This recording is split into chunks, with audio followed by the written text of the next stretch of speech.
Dobry dzień, witamy w postępnym dzylu kaszebskiego kalendarium.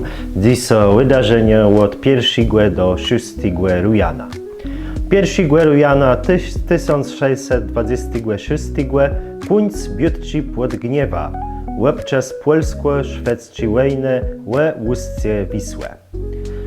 1 rujana 2010 umarł profesor Gerard Labuda, historyk, bandera średnich wieków, a też dziejów Kaszeb i Płemłerzy.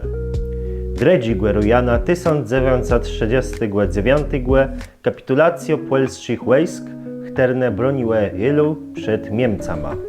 Polskimi siłami dowodził kontradmirał Józef Unruk.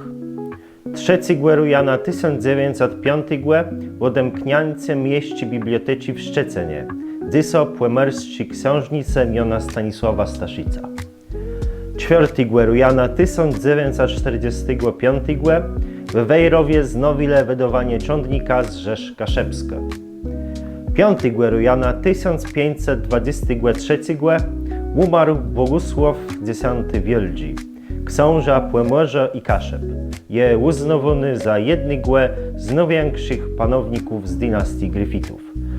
I 6 rujana 1995 umarł Franciszek Mamuszka, krajoznawca, pisarz, a też badera Kaszeb i Płemorza. To już wszystko na dziś, do usłyszenia.